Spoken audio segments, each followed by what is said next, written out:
आप सभी के लिए तालियां।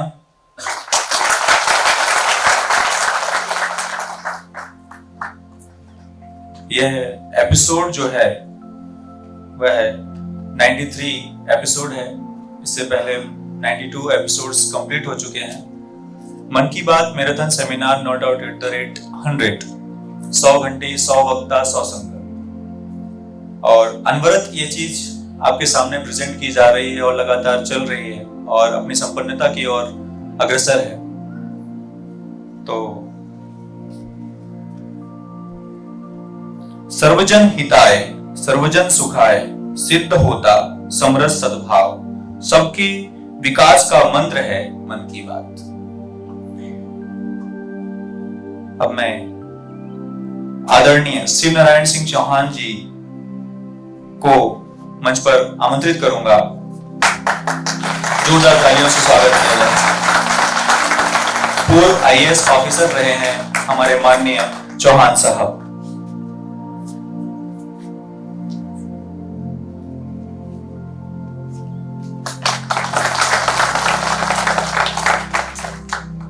पवित्र गौरव गान है मन की बात। अब मैं आमंत्रित करता हूं डॉक्टर नरेंद्र कुमार लालिया जी को, registrar RKDF university Bhopal.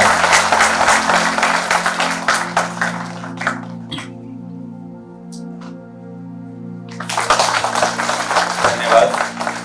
Doctor Sunil Patil, परीक्षा नियंत्रक आरकेडीएफ यूनिवर्सिटी भोपाल, आपका सादर अभिनंदन है।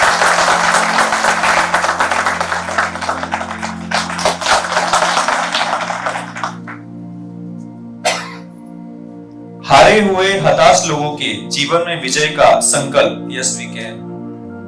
हम भी सिद्ध कर्मयोग से जीवन लक्ष्य सहज संभव कर सकते हैं। अपना भी दिन आएगा ऐसा उल्लास है मन की बात। By doctor Raghavendra Sharma ji.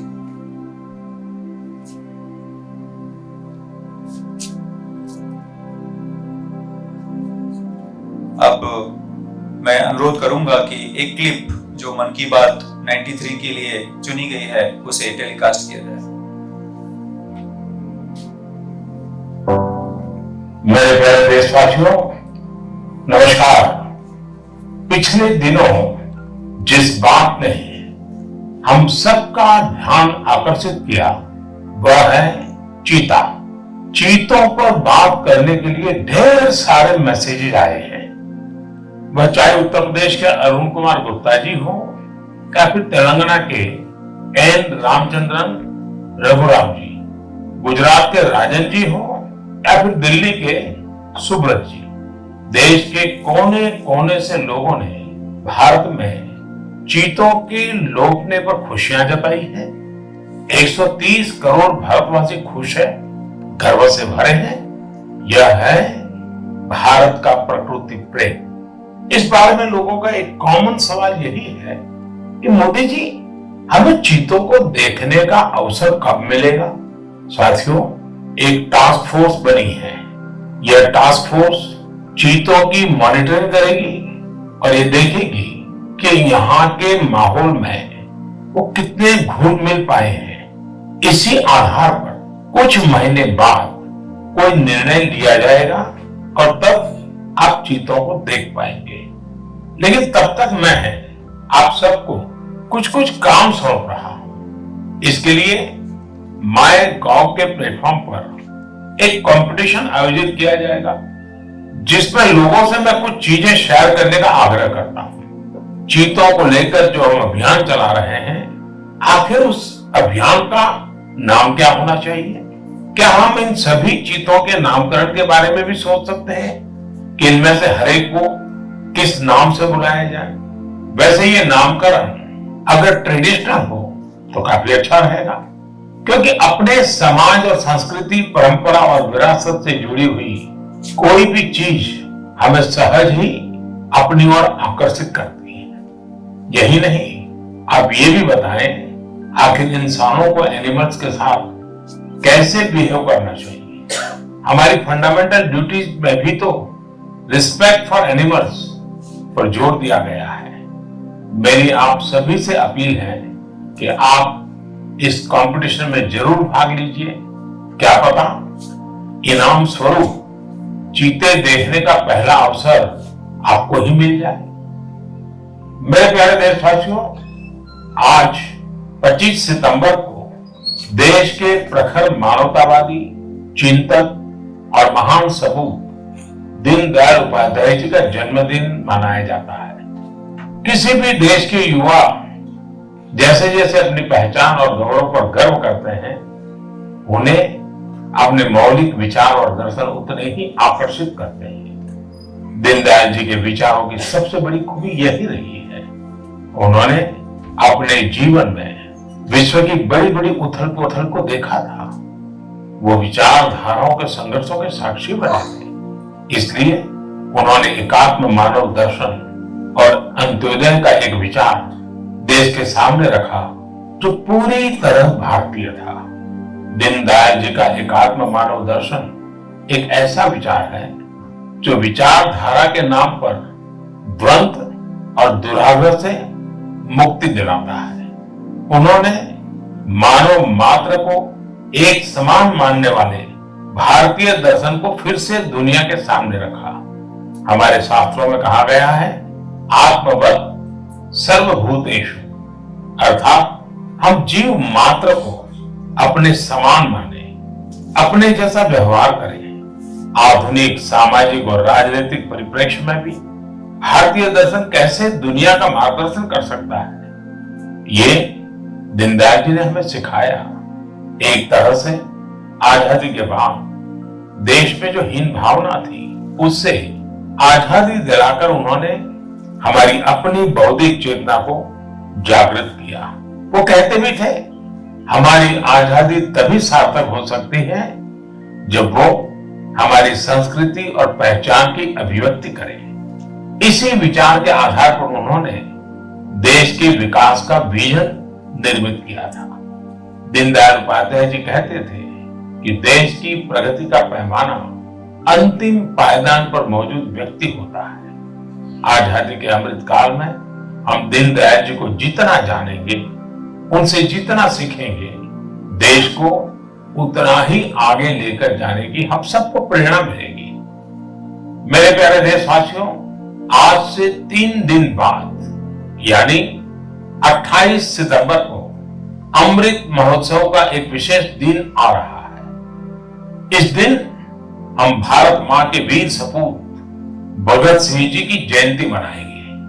भगत सिंह जी की जयंती के ठीक पहले उन्हें श्रद्धांजलि स्वरूप एक महत्वपूर्ण निर्णय किया है। यह तय किया है कि चंडीगढ़ एयरपोर्ट का नाम अब शहीद भगत सिंह जी के नाम पर रखा जाएगा।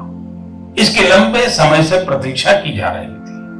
मैं चंडीगढ़, पंजाब, हरियाणा और देश के सभी लोगों को इस निर्णय की बहुत बहुत बधाई देता हूं। साथियों, हम अपने स्वतंत्रता सेनानियों से प्रेरणा लें, उनके आदर्शों पर चलते हुए उनके सपनों का भारत बनाएं। यही उनके प्रति हमारी श्रद्धांजलि होती है। बहुत बहुत धन्यवाद प्रधानमंत्री जी। अब मैं सादर आमंत्रित करना चाहूंगा पूर्व IAS ऑफिसर शिव नारायण सिंह चौहान जी को कि वे अपना वक्तव्य और अपने मन की बात साझा करें आप सभी से। जोरदार तालियों से स्वागत।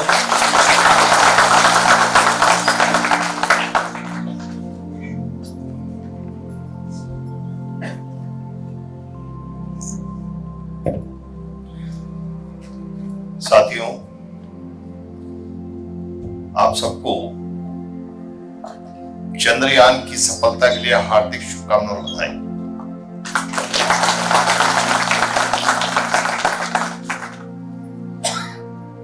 और इस बात के लिए भी आपको शुभकामनाएं और बधाई कि हम सबको एक बहुत अच्छे कार्यक्रम में शामिल होने का अवसर प्राप्त हुआ। माननीय प्रधानमंत्री जी की मन की बात हम लोगों ने कई बार सुनी। आपने देखा कि जब वो मन की बात करते हैं तो सिर्फ उनके मन की बात नहीं होती है, जन जन के मन की बात होती है। पूरे देश के नागरिकों से, निवासियों से फीडबैक लेते हैं, देश में चल रही स्थिति का आकलन करते हैं, लोगों के मन में जो बातें चल रही है उनको देखते हैं, वो फिर कुछ विषयों को वो अपनी मन की बात में शामिल करते हैं। और मन की बात में जो विषय शामिल किए जाते हैं उनके एक एक सेंटेंस, एक एक वाक्य का बहुत गहरा अर्थ रहता है। अभी जो एपिसोड 93 वाला एपिसोड है जो भी हमने सुना, शुरुआत उन्होंने चीता से की। एक बात हमारे मन में आ सकती है कि प्रधानमंत्री जी और चीता की बात कर रहे हैं और चीते की बात नहीं की। सिर्फ इस एपिसोड में उन्होंने चीता, दीनदयाल जी उपाध्याय जी के एकात्म मानव दर्शन, स्वतंत्रता सेनानी के योगदान, सर्जिकल स्ट्राइक, साइन लैंग्वेज, योग,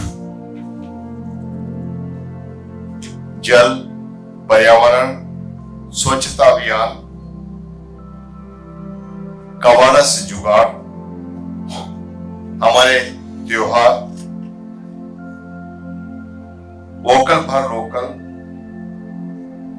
परहित सरिस धर्म नहीं भाई, ऐसे कई विषयों को उन्होंने छुआ है और उनके एक एक विषय में बहुत गहराइयां हैं। शुरुआत चीते से की। हम लोगों के मन में ये जिज्ञासा आ सकती है कि चीते क्या इतना महत्वपूर्ण विषय है जिसके लिए माननीय प्रधानमंत्री जी को जिक्र करना चाहिए। पर आप देखें, इसका अर्थ यह है कि माननीय प्रधानमंत्री जी के लिए एक एक घटना, एक एक चीज जो मानव से संबंधित है महत्वपूर्ण है। चीते पर चर्चा करके उन्होंने हम लोगों का, पूरे मानव जाति का प्रकृति से संबंध स्थापित किया है।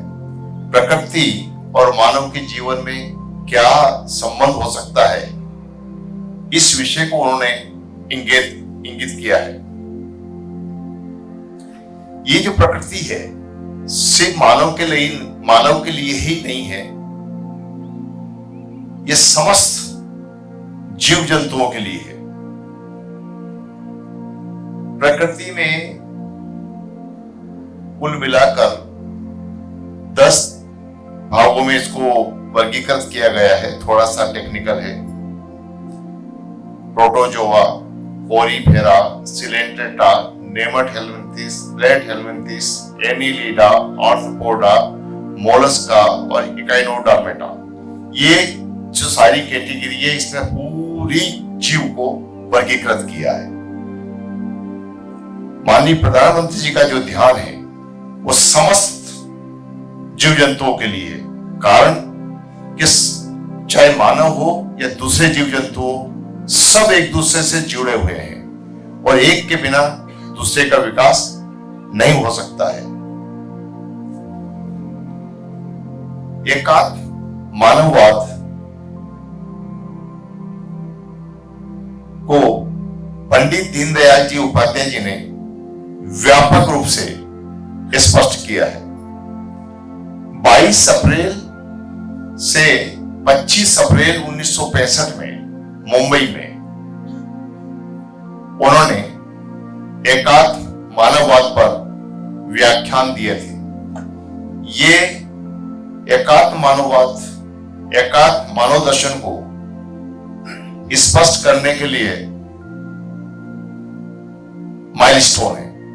इन्होंने पूरा एकात्म मानव दर्शन को स्पष्ट किया है। एकात्म मानव दर्शन में मानव और सृष्टि का संबंध स्पष्ट किया गया है। सभी मनुष्यों को, सभी मानव जाति को एक बताया गया है। और हमारे इस प्रकृति में रहने का मकसद और रहने का उद्देश्य तभी सार्थक होता है जब हमारे मन में यह भावना हो कि सारे मानव, सभी मनुष्य समान है। यदि ऊंच नीच की बात आती है तो फिर वो मानवता के लिए ठीक नहीं है। तो पूरी मानवता को स्पष्ट करने के लिए मानव का मानव से क्या संबंध हो, मानव का प्रकृति से क्या संबंध हो, इसको बहुत व्यापक रूप से स्पष्ट किया गया है। दीनदयाल जी उपाध्याय जी ने अंत्योदय पर भी जोर दिया है। अंत्योदय मतलब अंतिम व्यक्ति की चिंता। हम सफलता को मापते हैं, उन्नति को मापते हैं, और उन्नति और सफलता को मापने के लिए अलग अलग मापदंड है। माननीय प्रधानमंत्री जी ने अपनी मन की बात में बताया कि हम प्रगति किसे माने, उन्नति किसे माने। यदि अंतिम पायदान पर खड़े व्यक्ति के चेहरे पर मुस्कुराहट है तो फिर हम सफल हैं। तो फिर ये माने कि हम उन्नतिशील हैं। और यदि अंतिम पायदान पर खड़े व्यक्ति के चेहरे पर मुस्कान नहीं है, वो सुखी नहीं है, स्वस्थ नहीं है, उसका जीवन खुशहाल नहीं है, तो फिर वो प्रगति, वो उन्नति, वो सफलता किसी काम की नहीं है। इस बात का कितना गहरा संबंध है। और ये बात कहने का आशय ये है कि सारे मानव हम एक दूसरे के कल्याण के लिए और प्रकृति के लिए काम करें। आगे उन्होंने मन की बात में स्वतंत्रता संग्राम सेनानियों की बात कही। जहां आजादी की बात आती है तो हमारे मन में भी एक ख्याल आता है कि काश जब हमारा आजादी का आंदोलन चला, देश को आजाद करने के लिए देशवासियों ने अपनी कुर्बानी दी, हमें भी ऐसा अवसर मिलता कि हम अपने देश के लिए कुछ कर पाते। यह भाव हमेशा हमारे मन में आता, लगभग सभी व्यक्तियों के मन में आता है। और इसी भाव को दृष्टिगत रखते हुए माननीय प्रधानमंत्री जी ने स्वतंत्रता संग्राम की भी चर्चा की, शहीदों का उल्लेख किया। और इसी भावना को दृष्टिगत रखते हुए आपने अभी सुना कि चंडीगढ़ एयरपोर्ट का नाम उन्होंने भगत शहीद सिंह जी के नाम पे रखा। कारण नाम लेने से हमेशा हमारे दिल और दिमाग में रहते हैं कि हमारे पूर्वजों ने, हमारे अग्रजों ने हमारे लिए कितना बड़ा काम किया। इसी तरह से कर्तव्य पथ पर नेताजी सुभाष चंद्र बोस की प्रतिमा स्थापित की।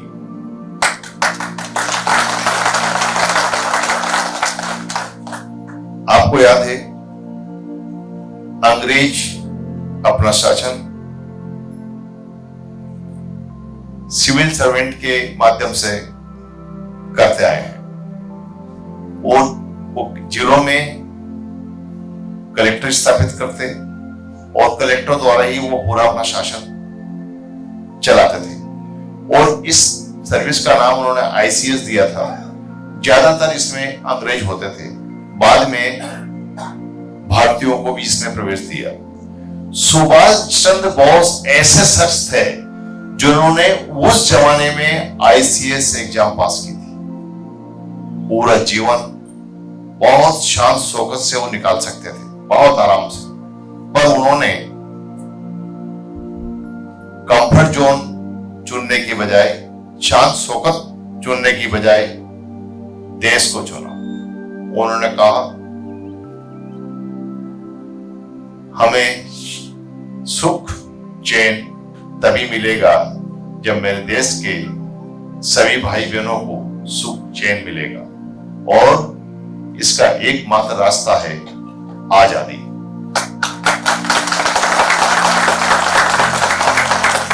और इसी संकल्प के साथ उन्होंने आईसीएस को ठोकर मार दी।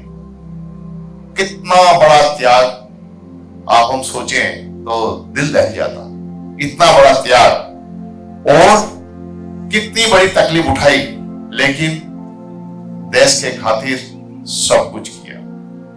उनकी इस भावना को माननीय प्रधानमंत्री जी ने अहमियत दी, पहचान दी और कर्तव्य पथ पर उनकी मूर्ति की स्थापना की।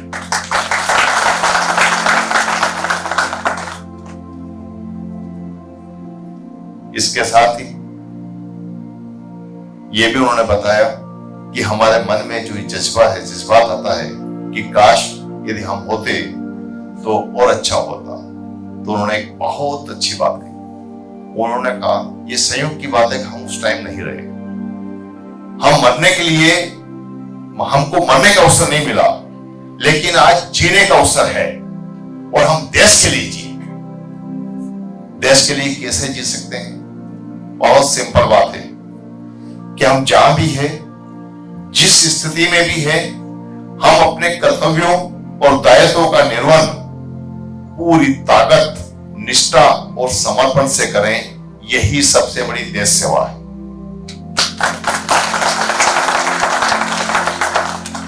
उदाहरण के लिए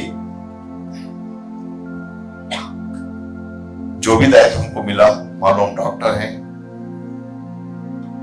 डॉक्टरी की काम बहुत अच्छे से करें। प्रोफेसर हैं, बहुत अच्छी तरह से हम अपने स्टूडेंट्स को तैयार करें। हम किसान हैं तो हम अपने देशवासियों के लिए अन्न का उत्पादन करें। छात्र हैं तो हम अपना अध्ययन अपने पूरे फोकस के साथ करें। कुल मिलाकर हम जहां भी है, जिस स्थिति में भी है, हम अपना काम पूरी ताकत, पूरा निष्ठा और समर्पण से करें।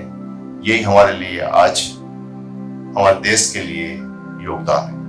बहुत अच्छी बात, हम सबको प्रेरित कर देती है और हमारी पूरी जो ताकत है उसको एक केंद्रित कर देती है, और देश कहां से काम होता है। आज आप देखो, चांद के लिए पूरी दुनिया तरस रही है। बड़े बड़े जो देश हैं वो फेल हो गए। चंद्रयान के कुछ पुर्जे हमने रशिया से मांगे थे, नहीं मिल पाए, हमने खुद तैयार कर लिए। रशिया का यान बीच में भटक रहा है, हम पहुंच गए। किसी के बिना कोई काम रुकता नहीं है, और दृढ़ इच्छा शक्ति हो तो कोई भी काम असंभव नहीं है। ये बात हमको माननीय प्रधानमंत्री जी ने बताई है, ये संदेश दिया है, और इससे हम सब लोग प्रेरित भी होते हैं। माननीय प्रधानमंत्री जी उनकी मन की बात के बहाने हमारे मन की बात करते हैं, लेकिन देश के लिए बहुत संदेश भी देते हैं। और उनका संदेश सिर्फ बातों में ही नहीं होता है, काम में भी होता है। एक कहावत है कि बात कहना और काम करना दोनों में अंतर होता है। जो संदेश आप बात से दे सकते हो, आपने 100 बात बोल के जो संदेश दिया, उसकी बजाय आपने उन्हीं बातों का यदि एक काम किया, तो वो जो संदेश है वो बहुत भारी है।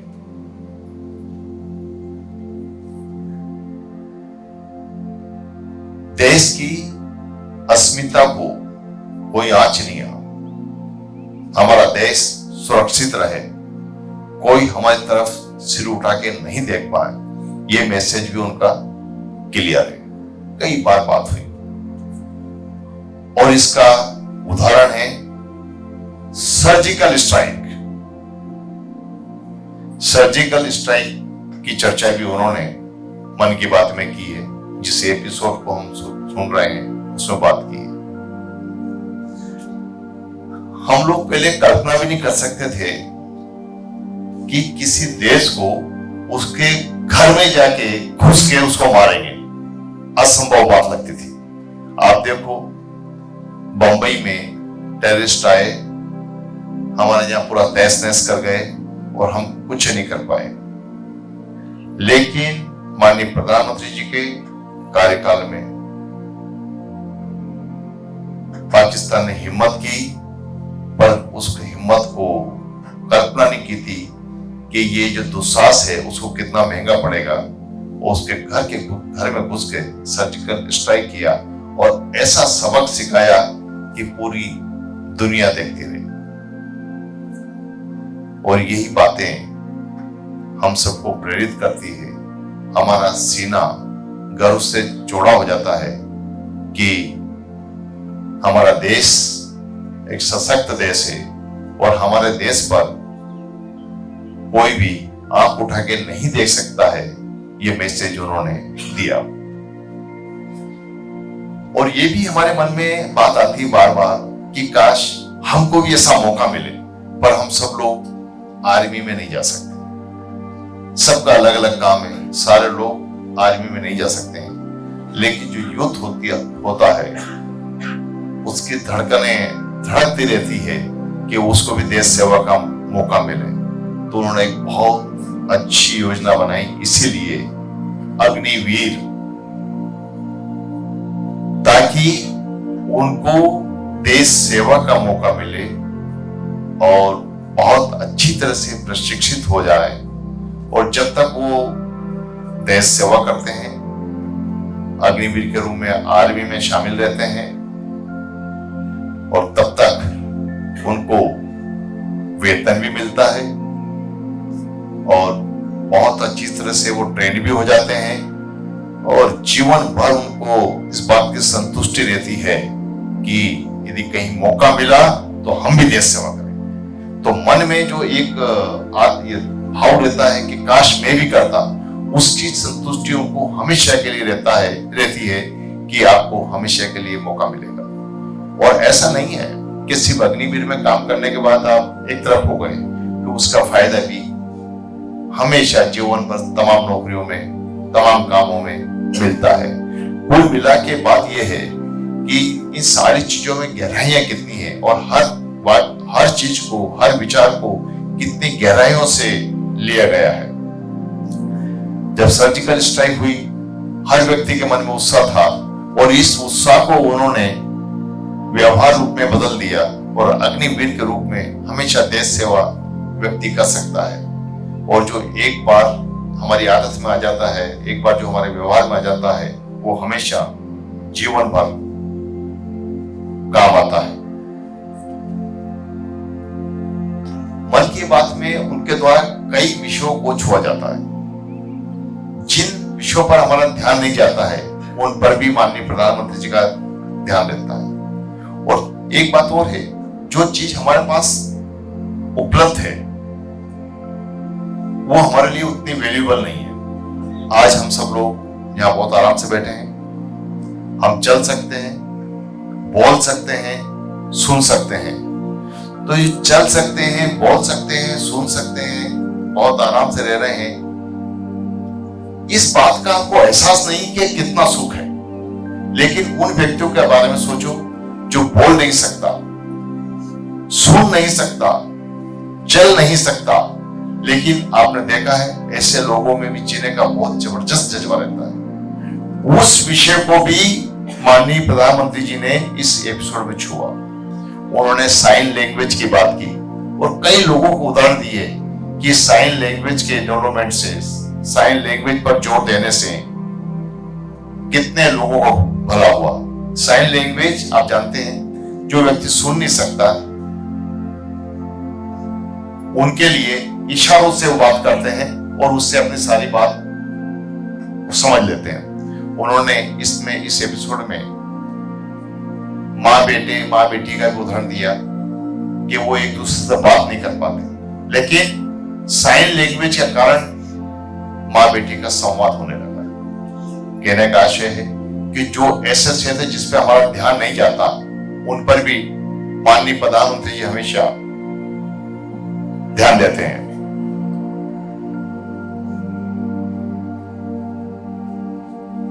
मानव जीवन में बहुत सारी घटनाएं होती थी और मानव जीवन के साथ साथ स्वास्थ्य का गहरा संबंध है।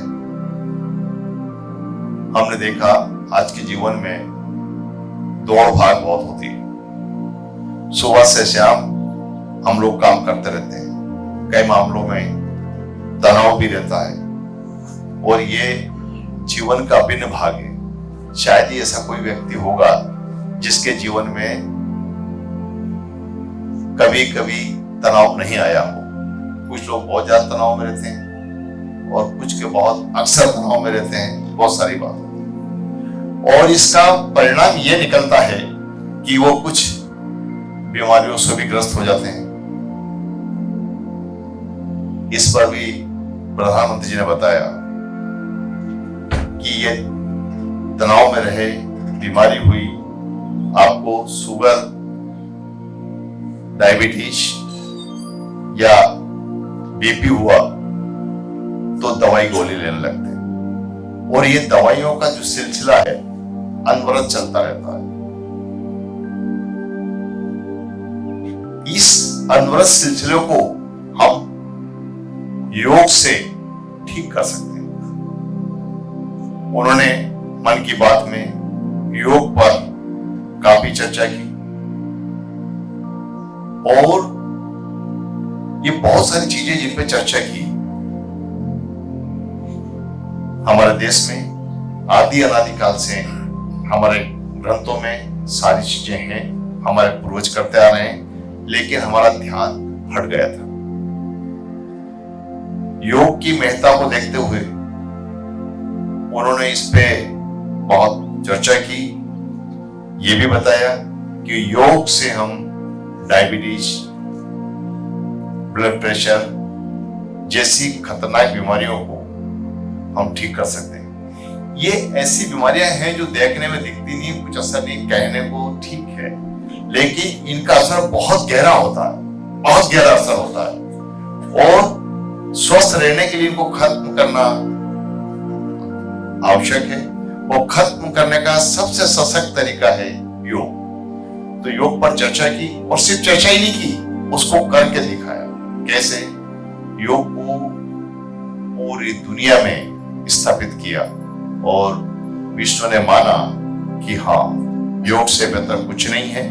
इसीलिए भारत की बात को समझकर और अंतर्राष्ट्रीय योग दिवस मनाया जाने लगा।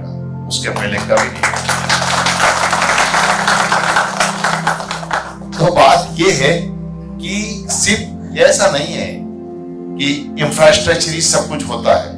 ये बात सही है, रोड, सड़क, बिजली, पानी, ये सब अपनी जगह है, ये तो चलना ही चाहिए। लेकिन सड़क, बिजली, पानी, इससे ही संपूर्णता नहीं आती। इसके साथ ही साथ मानव से जुड़े हर पहलू पर ध्यान देना बहुत जरूरी है। जब तक आप संपूर्ण विकास की ओर ध्यान नहीं दोगे, तब तक देश प्रगतिशील नहीं हो सकता, देश उन्नति नहीं कर सकता, मानव सुखी नहीं रह सकता। तो इंफ्रास्ट्रक्चर पर तो माननीय प्रधानमंत्री जी का ध्यान है ही। आपने देखा होगा कि चाहे एम्स की बात हो या आईआईटी की बात हो, सड़कों की बात हो, नए डैम की बात हो, बिजली उत्पादन की बात हो, हर क्षेत्र में हम बहुत तेजी से बढ़ रहे हैं। लेकिन ये सब किसके लिए है? मानव के सुख के लिए। और सुख का क्या है? आपने हमारे पूर्वजों की कहावत सुनी होगी, पहला सुख निरोगी काया। सब कुछ है और यदि हम स्वस्थ नहीं है, शरीर में दर्द है, करा रहे हैं, बीमार हैं, तो हमको कुछ नहीं दिखता, सिर्फ हमें यही दर्द दिखता है। तो इस सब के साथ हमको स्वस्थ भी रहना है और स्वस्थ सिर्फ दवाइयों के भरोसे नहीं, योग और इसलिए योग की बात की और योग को पूरी दुनिया में स्थापित भी किया।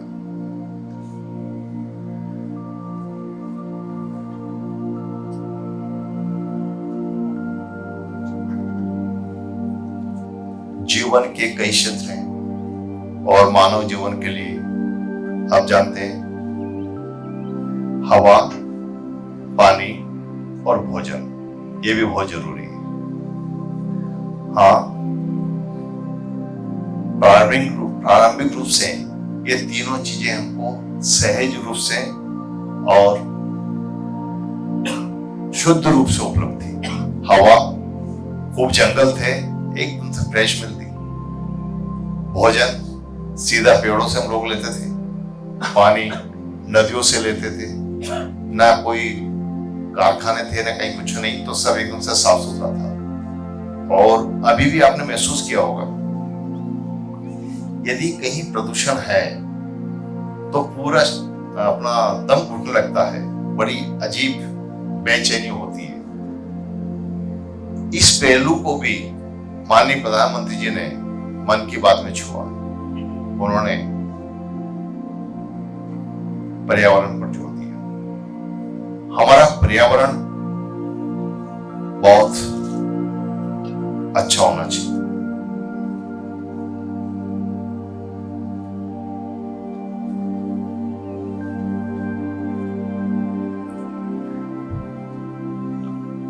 हमको शुद्ध पानी मिले, शुद्ध पेयजल हो, शुद्ध भोजन हो, हवा साफ सुथरी हो, इस पर भी जोर दिया। और ये काम यदि हम थोड़ा सा निष्ठा और समर्पण से करें तो बहुत संभव है। इसके अलावा उन्होंने स्वच्छता पर, कबाड़ से जुगाड़ पर, वोकल फॉर लोकल पर जोर दिया। वोकल फॉर लोकल मतलब जो चीजें हम खुद ही बना सकते हैं, पैदा कर सकते हैं, उसके लिए दूसरे पर क्यों निर्भर। उदाहरण के लिए हम अपने घर में दाल रोटी सब्जी बनाते हैं, पर जो कुछ विकसित देश हैं जिनको तथाकथित विकसित कहते हैं, उनके वहां रोटी बनाने का सिस्टम ही नहीं है, तो वो पिज्जा बर्गर बनाते हैं। जब पिज्जा बर्गर बनाते हैं उन्हीं की हम नकल करते हैं और हम अपने यहाँ उपयोग करते हैं। आपको आश्चर्य होगा कि इंदौर में रोटियां बनाने की फैक्ट्रियां लगी हुई है और वो विदेशों में रोटी बना के निर्यात करते हैं। यहाँ की जो रोटी है उनको गर्म करके वो खाते हैं। अब चूंकि रोज उनके यहाँ रोटी नहीं बन सकती है, इसलिए पिज्जा बर्गर बनाया, उसकी कॉपी हम करते हैं। हमें ये देखना चाहिए कि हमारी देश काल परिस्थिति के अनुसार क्या अच्छा है और उसी को हमको करना चाहिए। तो इसलिए उन्होंने कहा वोकल फॉर लोकल, जो हमारे पास है हमको नकल करने की जरूरत नहीं है। ईश्वर ने हमको जो ताकत दी, सामर्थ्य दी, उसके अनुसार हम काम करें। और मुझे निर्देश प्राप्त हुए कि मैं अपनी बात समाप्त करूं, तो इसी के साथ मैं अपनी बात समाप्त कर रहा हूं। आप सब लोगों को धन्यवाद।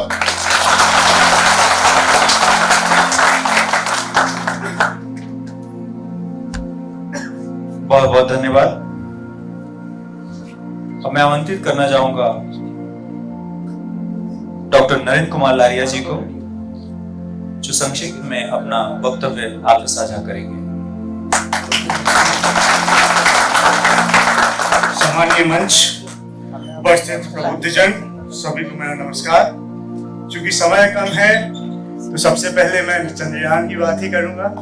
आज हमारा आपका सबका दिल एक जगह जुड़ा है, वो है चंद्रयान। हम सभी खुश हैं कि देश उस जगह पहुंचा जहां पे अच्छे नहीं पहुंच पाए। साउथ पोल हमने टच किया, कई देश इसके पहले ट्राई कर चुके लेकिन नहीं पहुंच पाए। गौरवान्वित इसलिए भी हूं कि भाई चंद्रयान से जुड़ा हुआ हमारा ग्रुप भी है। हमारा एक छात्र नीरज सत्या, जो चंद्रयान 3 के साथ जुड़ा हुआ है, इसकी सफलता की जो परम खुशी आहुति उसको मिल रही है, पूरे देश को मिल रही है, पूरे ग्रुप को मिल रही है। आरकेडीएफ ग्रुप जो है वो हमेशा से कुछ नया करने के लिए समाज के लिए, देश के लिए करने के लिए हमेशा से तत्पर रहा है। चाहे बात हो एनर्जी कंजर्वेशन की, विश्वविद्यालय ने, ग्रुप ने वर्क किया कि हम रिन्यूएबल एनर्जी पे कैसे वर्कआउट करें। नासा के साइंटिस्ट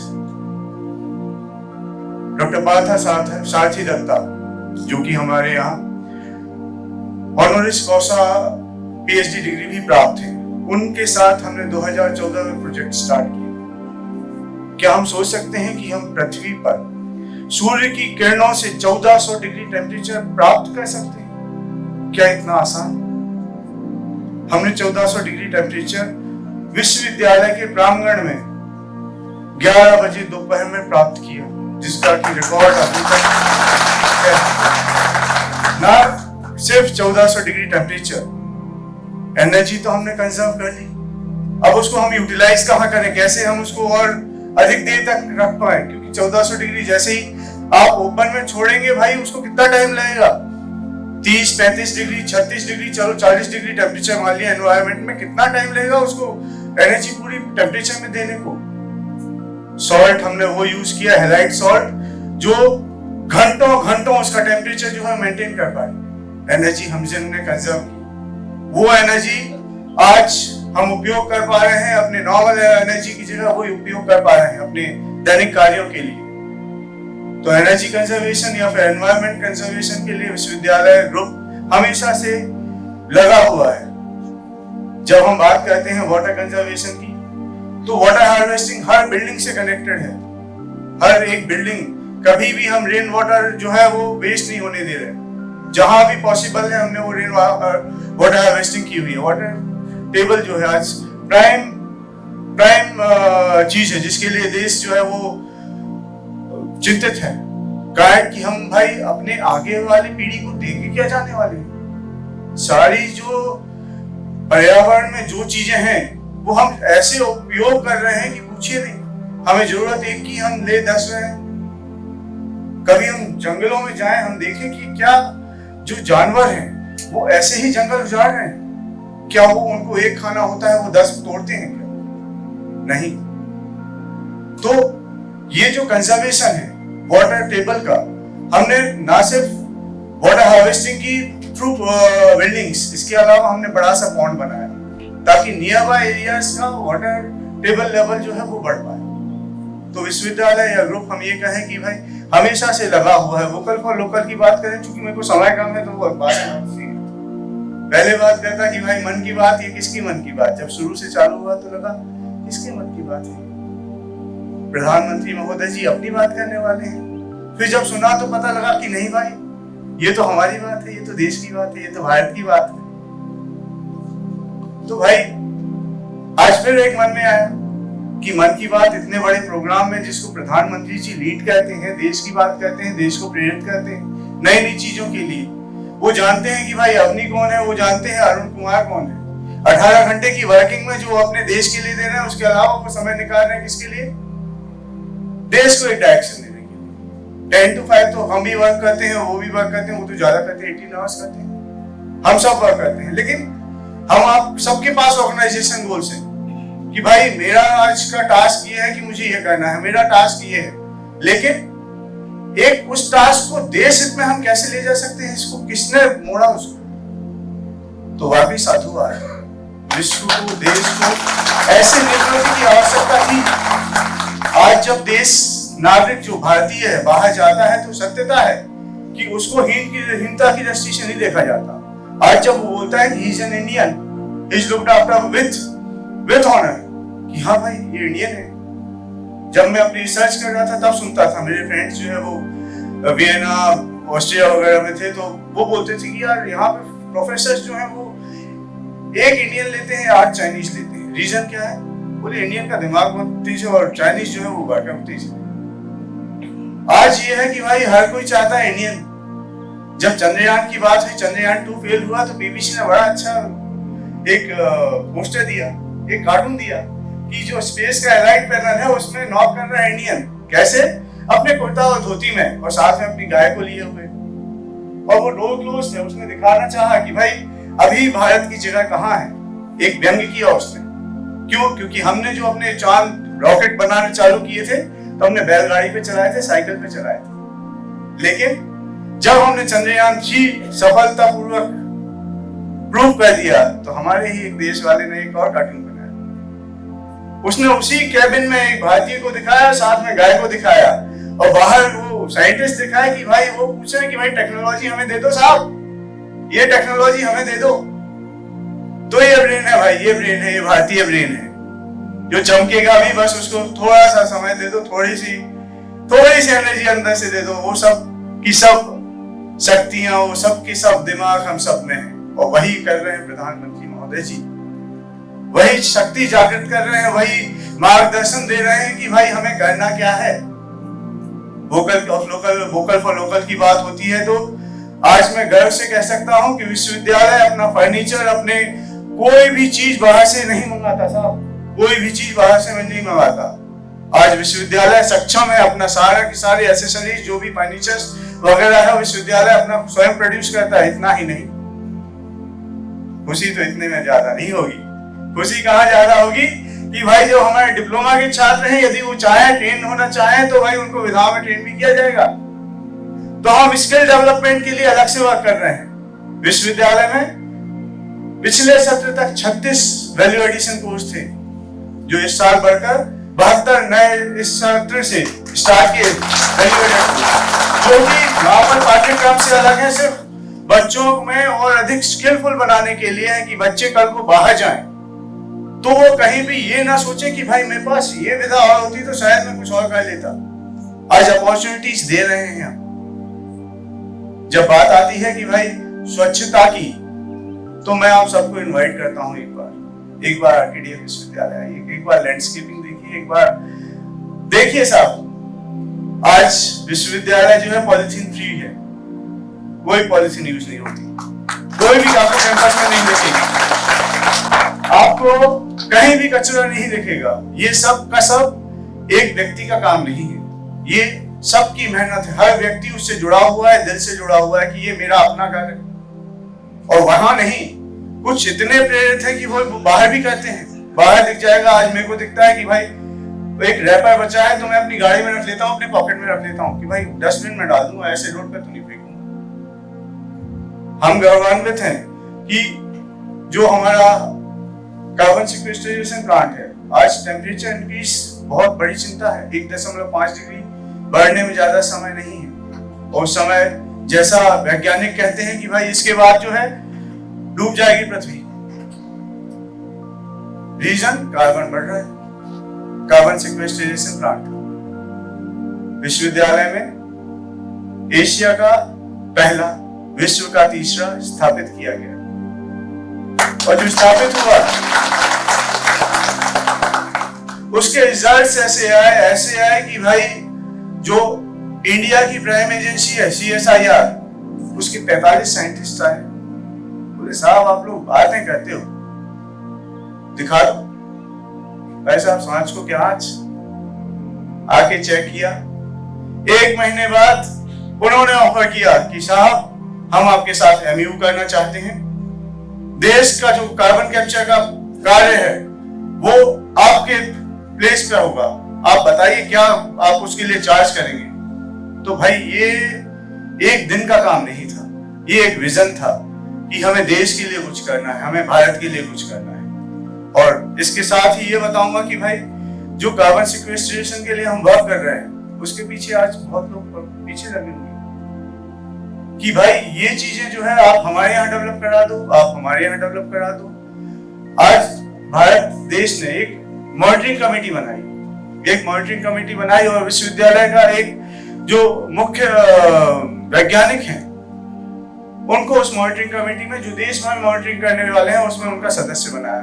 तो ये विश्वविद्यालय के लिए गौरव की बात है कि विश्वविद्यालय जो है राष्ट्रीय पटल पर है। नीति आयोग एक बार नहीं 2 बार हमारे विज्ञान को अपनी नीति में, अपने पब्लिकेशन में छाप चुका है। गौरवान्वित हूं साहब ऐसे ऑर्गेनाइजेशन से जुड़ के। और विजन सिर्फ एक है, विजन सिर्फ एक है साहब कि भाई काम ऑर्गेनाइजेशन के लिए तो करना है, साथ में देश के लिए भी करना है। जो हम करेंगे, जैसा सम्मानीय महोदय जी ने बताया कि भाई हमें अपना काम ईमानदारी से करना है, 10 to 5 में ही करना है, ईमानदारी से करना है और एक डायरेक्शन रखना है कि भाई हम देश की प्रगति के लिए, जहां हम देश सोच रहा है कि हम लीडर होंगे, हम 5 ट्रिलियन इकोनॉमी पहुंचेंगे, हम आज लीडर के बहुत करीब हैं, और वो कैसे आएगा? वो सिर्फ वैसे ही आएगा कि हम सब की जब कंबाइंड एफर्ट्स उस ध्येय की तरफ रहेंगी कि हाँ हमें देश की प्रगति के लिए वर्क करना है, देश के विकास के लिए वर्क करना है। अधिक समय नहीं लूंगा, समस्त आयोजकों को धन्यवाद दूंगा कि इतने अच्छे काम के लिए कि उन्होंने हमें मौका दिया, ये जो मन की बात है वो रिलीव करने के लिए मैं धन्यवाद प्रेषित करूंगा। और जो दिल में है वो बिना बोले तो नहीं जाऊंगा। भारत माता की, भारत माता की, भारत माता की जय हिंद। बहुत बहुत धन्यवाद भाई साहब। अब मैं आमंत्रित करता हूं अशोक जी ठाकुर जी को, वे हमारे सम्मानीय अतिथि प्रमुख वक्ता को सम्मानित करें मोदी @20 सपने हुए साकार बुक को देकर एवं एक गोल्डन पेन।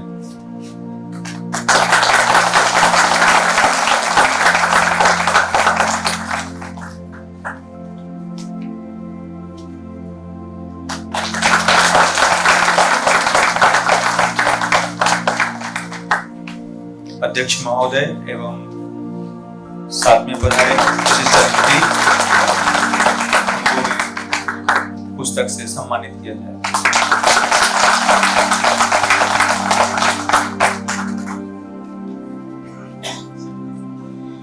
अब मैं आमंत्रित करूंगा शिव नारायण जी सिंह जी चौहान को, जो संकल्प के लिए यहाँ पर आए और सभी को संकल्पित करें। सर संकल्प दिलाएं उससे पहले साहब एक निवेदन, आज 10 से 12 इस कार्यक्रम का जो 100 एपिसोड का जो 23 तारीख से लेकर अभी तक जो कार्यक्रम चल रहा है उसका आज समापन है 10 से 12, और उसी दौरान हम 104 नंबर का आज जो एपिसोड मोदी जी के मन की बात का डायरेक्ट लाइव टेलीकास्ट होगा उसको भी हम और आप एक साथ देखेंगे। तो मेरा आप सभी से अनुरोध, छुट्टी का दिन है, रविवार है, आप में से जो भी महानुभाव 10 से 12 के बीच में यहाँ पहुंचना चाहें उनका यहाँ पर स्वागत है। इस संकल्प के बाद बाहर एक फोटो सेशन होगा आपका और सभी मुख्य अतिथि महोदय का। तो जैसे ही हम संकल्प को कंप्लीट करेंगे प्लीज आप बाहर स्टेयर पर जाकर के खड़े हो, हम मुख्य अतिथि और हमारे सभी गेस्टों को लेकर के बाहर आएंगे जिससे एक अच्छा फोटो सेशन हो सके। Thank you. अब आप सभी खड़े हो जाए।